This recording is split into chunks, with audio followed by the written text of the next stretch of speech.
Tawaran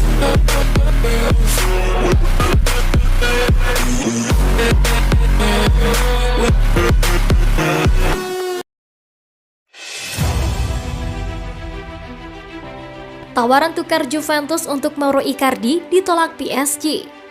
Tawaran pertukaran suka-suka Juventus yang melibatkan Arthur Melo dan Mauro Icardi dilaporkan telah jatuh di telinga Paris Saint-Germain. Pers Gazzetta dello Sport via kanal supporter, PSG telah menolak tawaran orang Italia untuk menukar ketidakcocokan mereka karena mereka ingin mengganti 60 juta euro yang mereka keluarkan untuk mengontraknya dari Inter pada tahun 2020. Meskipun mendapatkan kontrak permanen setelah menikmati awal yang baik di Parc des Princes, Icardi telah jatuh ke urutan kekuasaan setelahnya. Striker berusia 28 tahun itu telah menjadi pemain kecil di bawah Mauricio Pochettino, terutama mengingat kedatangan blockbuster Lionel Messi dari Barcelona di musim panas. Sejak penandatanganan pemain Argentina, Kylian Mbappe telah bergeser ke peran penyerang tengah, mendorong Icardi ke pinggiran ibu kota Prancis. Mantan lulusan Akademi Muda Barcelona ini baru tampil 7 kali sebagai starter Liga 1 musim ini. 3 diantaranya terjadi sebelum debut Messi. Putus asa untuk menghidupkan kembali karirnya jauh dari Liga 1, Icardi bisa mengajukan permintaan transfer di jendela transfer Januari. Meskipun dia hampir tidak tampil untuk PSG akhir-akhir ini, dia memiliki banyak pelamar, dengan Juventus dilaporkan memimpin perlombaan untuk mendapatkan tanda tangannya. Namun, kurangnya dana telah memaksa Bianconeri untuk mengeksplorasi beberapa solusi alternatif untuk meyakinkan Paris agar menyetujui kesepakatan tersebut. Yang terbaru adalah gagasan untuk mengirim pemain tengah Arthur yang tidak biasa ke Prancis sebagai bagian dari kesepakatan pertukaran langsung yang akan membawa Icardi kembali ke Serie A. Sayangnya, PSG tidak berniat menerima pemain Brasil itu sebagai pengganti dalam kesepakatan tersebut. Oleh karena itu, Juve harus membuat rencana lain jika mereka ingin membawa striker berperingkat tinggi itu ke Allianz Stadium. Alvaro Morata dan Moise Kean gagal memenuhi ekspektasi musim ini, dengan kedua penyerang gagal memenuhi standar Cristiano Ronaldo di Turin.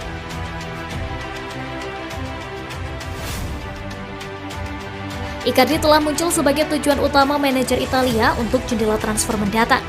Tetapi Juventus harus merogoh kocek mereka untuk mendapatkan kesempatan melewati batas.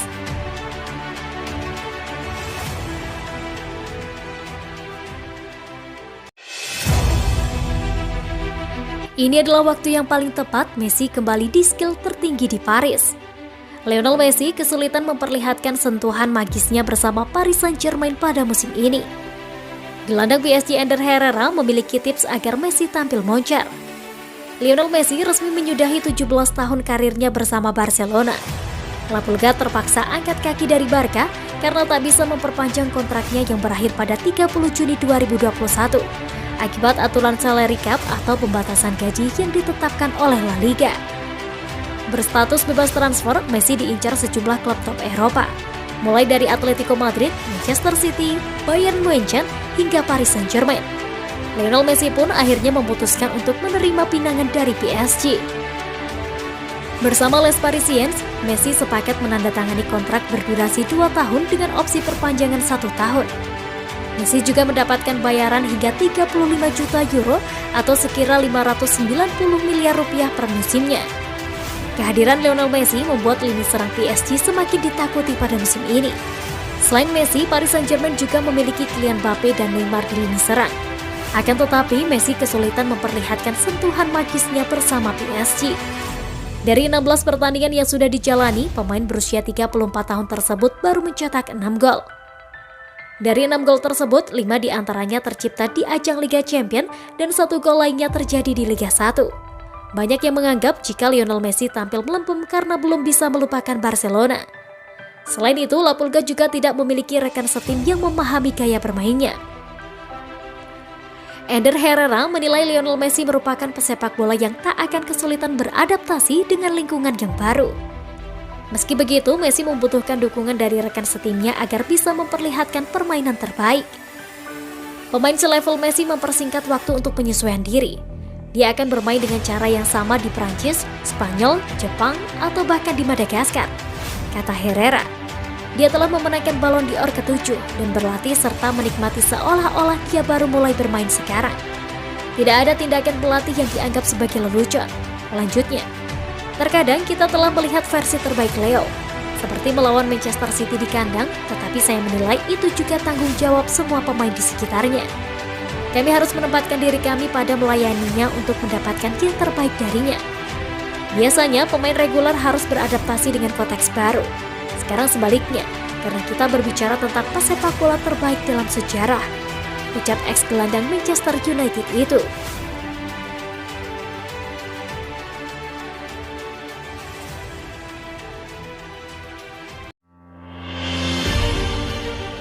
Pochettino diragukan tentang strategi memimpin Messi dan tim PSG. Manajer PSG Mauricio Pochettino telah menemukan dirinya di bawah tekanan yang lebih besar. Dengan rombongan Lionel Messi dilaporkan memiliki keraguan atas ketajaman taktisnya dan juga percaya bahwa rencana permainannya terlalu membatasi. Pochettino telah berjuang untuk tampil mengesankan di kursi panas di Parc des Princes meskipun memiliki tim bertabur bintang yang ia miliki. Dan bentuk campuran superstar Messi setelah kedatangannya dari Barcelona telah menimbulkan pertanyaan lebih lanjut tentang masa depannya. Meskipun saat ini memuncaki klasemen dengan 11 poin, PSG telah banyak dikritik karena penampilan mereka yang buruk dan tidak menginspirasi. Mereka baru-baru ini dipaksa untuk puas dengan hasil imbang melawan Lens dan Nice, dengan Georginio Wijnaldum mencetak gol di akhir pertandingan kedua. Trisula penyerang yang menggiurkan dari Messi, Kylian Mbappe dan Neymar sering gagal untuk mengklik dan Pochettino tetap berburu untuk menemukan susunan pemain yang ideal. Karena tidak memainkan starting 11 yang sama lebih dari sekali musim ini. Neymar telah absen karena cedera jangka panjang, tetapi ada kebingungan di mana Mbappe dan Messi akan diturunkan.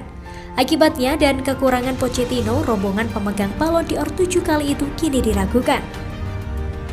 Gaya permainan tim juga dianggap terbatas dan ketidakmampuan mereka untuk melakukan transisi ke serangan balik dan memaksimalkan penyerang berbakat mereka adalah alasan lain mengapa mantan bos Tottenham Pochettino mendapatkan kecaman. Ada juga kekhawatiran di dalam ruang ganti PSG bahwa manajer mereka tidak cukup keras. Pochettino seperti yang telah dia lakukan sepanjang waktunya di ruang istirahat selama bertahun-tahun telah mengambil pendekatan yang berkepala dingin dan pengertian kepada para pemain. Selama tahap awal masa jabatannya, ia dibicarakan dengan penuh kasih oleh bintang-bintangnya dan disukai dibandingkan dengan pendahulunya Thomas Tuchel. Namun pendekatan tersebut juga memiliki keterbatasan. Ini bukan pertama kalinya Pochettino dan pelatihnya bersikap lunak. Outlet yang sama melanjutkan dengan menambahkan bahwa pada beberapa kesempatan selama setahun terakhir, Pochettino telah berdamai meskipun perilaku dipertanyakan dari para pemain. Badai baru datang hanya beberapa minggu setelah Sportmail mengungkapkan bahwa Pochettino terbuka untuk mengambil lowongan manajerial di Manchester United pada pertengahan musim, sebelum Ralf Rangnick menyerahkan kendali dengan kontrak 6 bulan sebagai gantinya.